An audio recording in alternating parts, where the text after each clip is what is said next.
The record button. That's better. The record button was off. I just talked for 20 minutes and the record button was off. Hello. Take two. Hi, my name's Matt McDowell and welcome to job number 3, Whitewater River Guide. Now, I've had a lot of good jobs in my life and I've had a lot of dream jobs, but this was the first. I worked for my brother. My brother, again, with the scouting program, he was an explorer scout and they went rafting down the Grand Canyon. And he thought, this is it for me. I want to be a whitewater river guide. I want to have my own company. So when he got old enough, he started McDowell River Expeditions. And naturally, he hired myself and my other brother, Bob, to be guides because we're cheap and he knows us and he can trust us. He got 3 Army no, maybe only had 2. He got 2 Army surplus rafts from 1950s. And they were not designed to be whitewater river rafts. They were designed as life rafts or storming the beaches of Normandy. Who knows what those things were? 1950? Korean War? Maybe Korean storming? I don't know. They had a tendency to deflate, which does not instill a lot of consumer confidence when at lunch, if you're out there, oh, we've just had lunch, and now it's time to pump up the boats that are carrying us through these Class 4, Class 5 whitewater rapids. Our very first trip was down the Klamath River, and it's right around the border of California and Oregon. Happy Camp was the main town, in case you know that area. Happy Camp, down to Sums Bar, you know, little details. So you know I'm just not making this stuff up. We had never been down the river, so we, like in April or maybe May, okay, we loaded up our stuff and we're gonna go down raft this river because we've got paying clients coming in June and we need to know our stuff. Preparation, right? Preparation. We get there and it's snowing and it's freezing and we're like, we're not going. We weren't that prepared. We didn't have wetsuits or anything like that. We had like cotton socks. We didn't go. So we decide like 3 or 4 days before we take our first trip, which is luckily some people from our hometown. We're gonna go out there and we're gonna raft this thing so we know what's what. And we'd seen most of the river there on the Klamath in that section. You can see from the road. It's like, oh, we can see that. Oh no, we can see those rapids there, and we know where this is. But there's a big section in the middle on the second day where you can't see it. You have to be on the river to check it out. So we're rafting down there, and we get to Rattlesnake Rapids. Again, I'm 13 years old. I don't know if I mentioned that. I'm 13 years old. And I've got the oars. There are 2 kinds of waves. One's a standing wave where it kind of comes up like this and it stands. It just, you know, stands like this. Boom, boom, boom. And those are lots of fun, kind of like a roller coaster wave. And the others are reversal, where there's a rock right here and the water comes over here and then it just churns. And that's the kind that flips you. So my boat comes into this reversal, takes it, and I don't know what I'm doing because it's my second time on the raft, and it flips it, boom. We all go out. My brother Jack gets hit on the head with an ammo can. He gets a big gash through here, and we're soaking wet, and we were not prepared for that at all. So we bail and we hike out. 2 days later, everyone shows up, and they're like, okay, let's go rafting. We're like, yeah, let's do it. So we start rafting, and we are having a great time, and they're like, what happened to your head? What happened to Jack's head right up here? Oh, he's just, you know, cut himself shaving, or he hit him with an oar or something. And we were fine up until we got to Rattlesnake Rapid. We went down Rattlesnake Rapid, scouted it out, saw the big reversal, avoided it this time. After that, it was just brand new exploring territory with paying customers in your boat asking questions like, how much further is it? When are we gonna stop for lunch? What's coming up next? What's the next big rapid? And we're like, yeah, it's coming up, it's good. And there was one rapid right in the middle called Dragon's Tooth. There were 2 different ways you could go, and one way led to kind of ripping up your boat and destruction, and then the other way was just a fun ride. It was seat of the pants. We just did it. It was a lot of fun. 3-day trip, actually 2.5 days, and everyone had blast. I don't think anybody was disappointed in their, you know, experience because we're all farmers, right? They're used to, like, you know, having fun and not having any rules. Eventually we expanded and we did the Klamath River and the American River. Klamath River, Trinity Alps, gorgeous, pretty remote, not a lot up there. Like the big town, Happy Camp, I think there were population 400, 500. The American River, you've got Sacramento, you've got a lot of people from the Bay Area coming up for the weekend. It's a pretty short trip. And it was more of like a party scene. People are having water fights. On the weekends, you'd have to line up to go through the rapids. And you're rowing backwards and trying to wait, and the next guy goes in. Klamath River was more my favorite. The water was warmer. American River was cold. When you fell in, you knew it. On our days off when we were at the Klamath, we would go see the Shakespeare Festival in Ashland. So it's like Shakespeare, whitewater river rafting. One night we saw Van Halen on their very first tour. You know, a hungry Van Halen playing to 1,000 seats. in Reading. What could be better than that? Nothing. And the food, we had great food. This butcher shop would make these huge steaks that were just like thick. And so I learned how to cook steaks and pork chops and salad and pancakes up the wazoo. And we'd always have a bunch of batter left over. So we'd make these big pancakes that were the size of the Coleman, Coleman griddle. And then we'd have 2 stoves and we'd heat one griddle up, pour all the batter on the other one, and then flip the other one on top and flip the whole thing. And you'd have this big pancake, big square pancake. But by then everybody was full because we've been eating pancakes all morning, so we ended up just usually throwing that away. It was just for fun. More art pancake. Unlike hiking or camping in general, maybe not camping, I don't know, I'll talk about camping in a little bit. The person's walking in front of you or they're walking behind you and you're just kind of trudging along. And it's like, oh, beautiful scenery, nice. Rafting, you're kind of in like a living room setting. You're sitting down, you've got this comfortable life jacket on, you got your sunglasses, the water's kind of, it's like you're on this kind of water bed and you're with all your friends and you're just chatting as, oh, scenery, and chatting, and can you hand me another apple? And do we have any grapefruit left? When do we stop for lunch?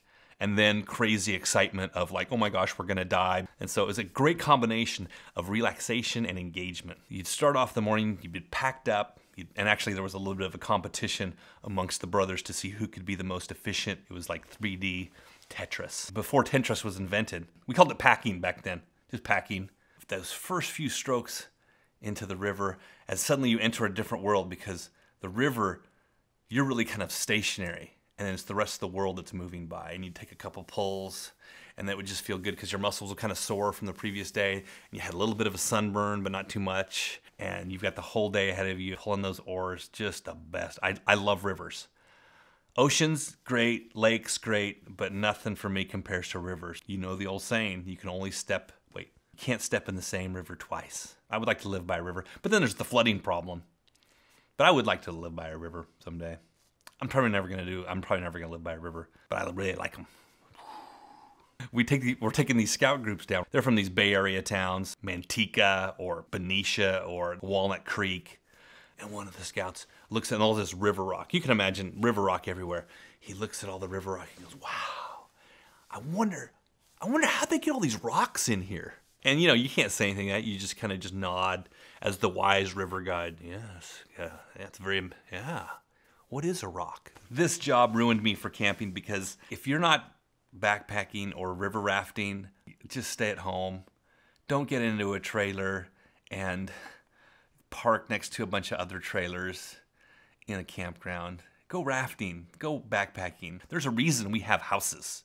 There's a reason we don't camp outside. There's a reason all those big RVs are out on the road because people really don't like camping. I mean, when it comes down to it, people do not like living outside. When we were doing this, RVs were just taken off, and my brother Robert and I, we vowed that if either one of us gets an RV, I have to shoot him. I have to shoot him. I have to kill my own brother if he gets an RV, and vice versa. That's the kind of hardcore campers we were. And still are. And we wouldn't even call ourselves camper. We were whitewater river guides. We were called river runners. I'm a river runner. It sounds good. River runner, river runner, river runner, river runner. We got so good at being river guides, river runners, that we were invited to test drive some Avon river rafts. We're used to 1950s surplus, heavy, man, those things were heavy. Heavy rubber rafts that deflate. Like if you look askance at them, they're like, oh really? They would just deflate.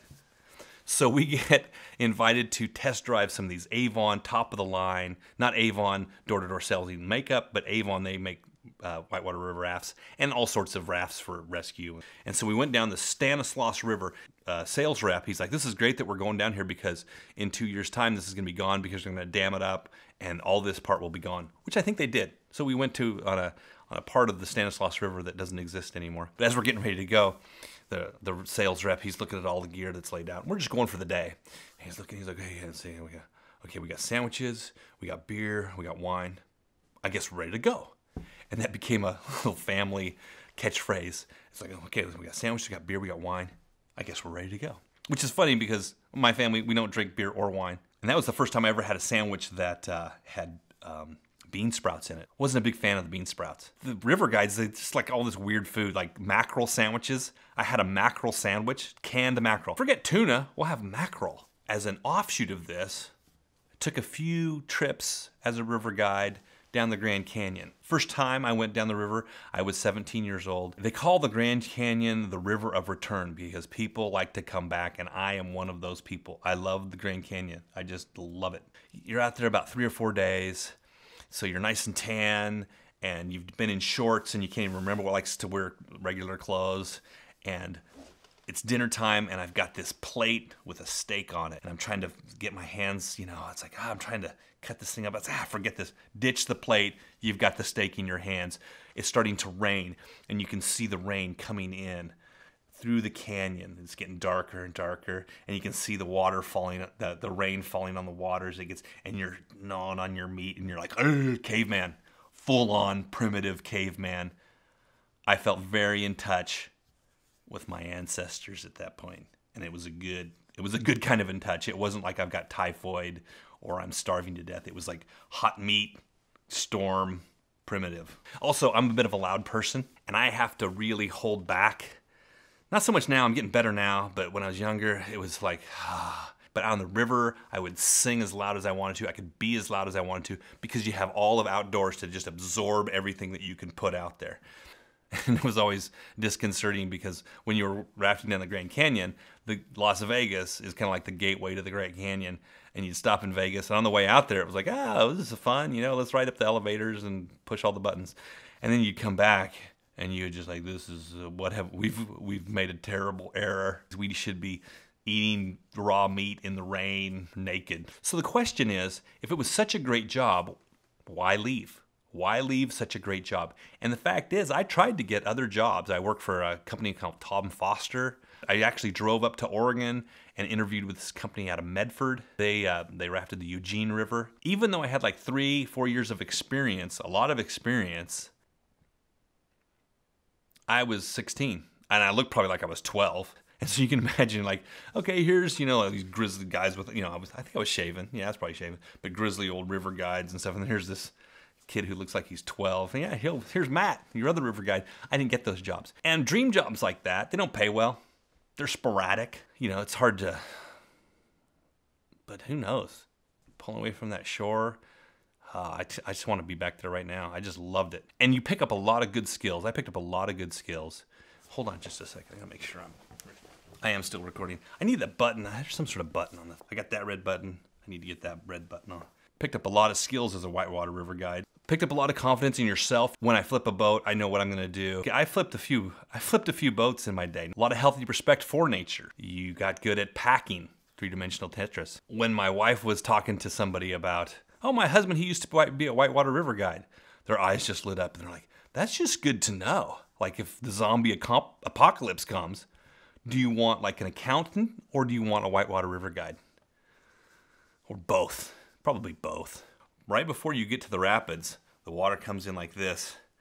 It comes in, it's coming on both sides and starts to woo, woo, woo, and you would start to get into it. And I called that riding the snake. And then you would go into the whitewater rapids, and it was just fun. Also, a lot of bridge jumping. On the Klamath River, there was this bridge that was like 40, 50 feet high. And I jumped off that thing every chance I could get, and it was always scary. There was this cliff, and we saw this cliff, like, let's jump off that cliff, and we're with clients. Now I say we're with clients, we're with, scouts that are 14 to 18 years old. Not really clients. But in order to get to this cliff, we had to cling to this bush, and you kind of had to hang on to this bush, and then you kind of had to jump out. Well, the bush was poison oak, and I am covered in poison oak, 100%, just like, because you're just like hugging this bush.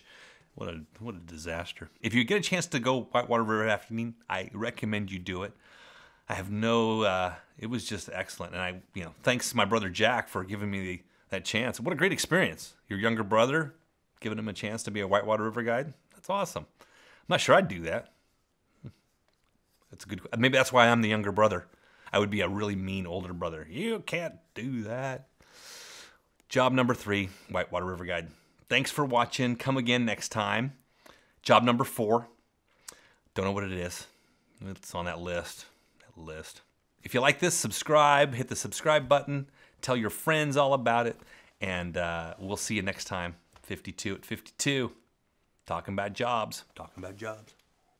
I can't believe I didn't record the whole first section. I think the second one went better, though. If someone offered me that job today, would I take it? Probably. Yeah, I would.